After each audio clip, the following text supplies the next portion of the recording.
So this is what the big whoop has been about in my life these days.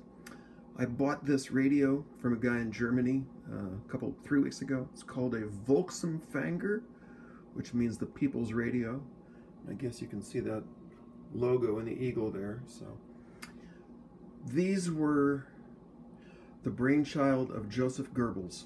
The first one came out in 1933.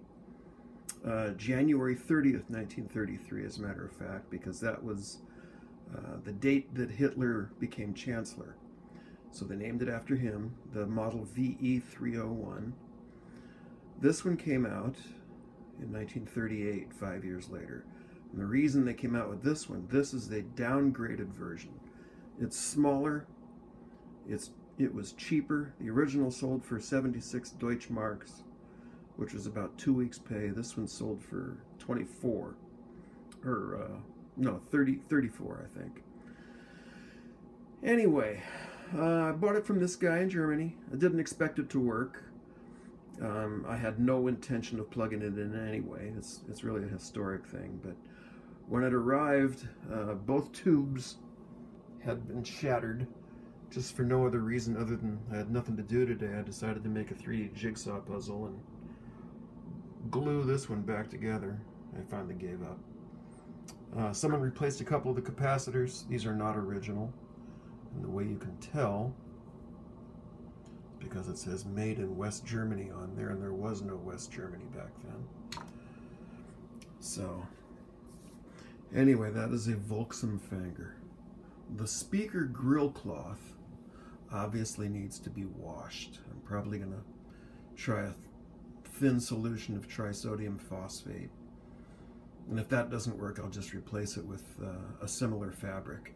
This is silk, by the way.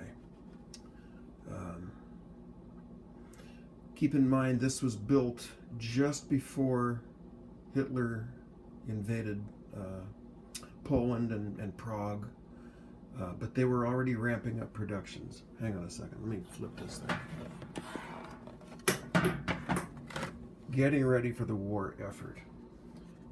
The speaker, as you can see, is not made of metal. It looks like it's some kind of, I don't know, fiberboard. It's cheap as hell. And the reason for that is because Hitler needed all the metal he could use for the war effort. Again, it's got the eagle insignia, the swastika just about everywhere. The tubes, I think, both had it, and there it is again on the speaker. It's as simple and rudimentary as a radio could be. In fact, these came from the factory with a tag on them, hanging from the knob. It said, "It is forbidden to use this radio to monitor any broadcast outside of the Reich, punishable by hard labor." Well, that was true at the beginning of the war, but later on, as the war dragged on, if you were caught monitoring shortwave broadcasts or long or medium wave broadcasts from Poland or the BBC, they sent you to a concentration camp or shot you on the spot. You were not allowed to use your Volksempfänger for anything other than listening to Goebbels approved broadcasts. So the last time, or when this radio was initially sold, hard to say who bought it, it was sold with the intent to give the German population an opportunity to listen to the Führer's rallies, the Nuremberg rallies that he held, I think, once a year or every other year, I don't remember.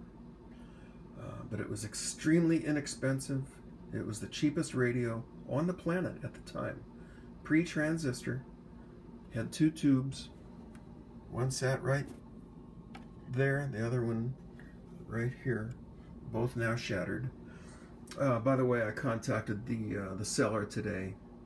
He is going to ship me 2 replacements. He's going to take 2 tubes out of. He's going to cannibalize another radio and send me the tubes.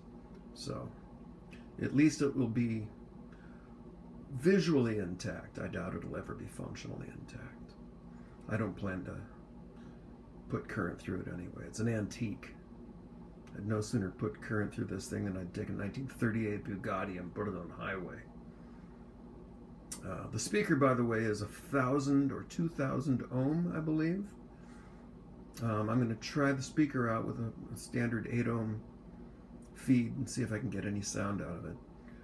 But I'm going to pull this chassis out probably tomorrow. I'll clean it as much as I can. Take the speaker out. It's just held in place with four screws. Then I'm going to pull that grill cloth off and see if I can't clean it up. And if I can't, I'll buy a replacement for it and glue it in place. It's held in place with glue. And boy, that is ugly. Anyway, so that's it. Volksempfänger 38. Cute little sucker. Wish it arrived in one piece.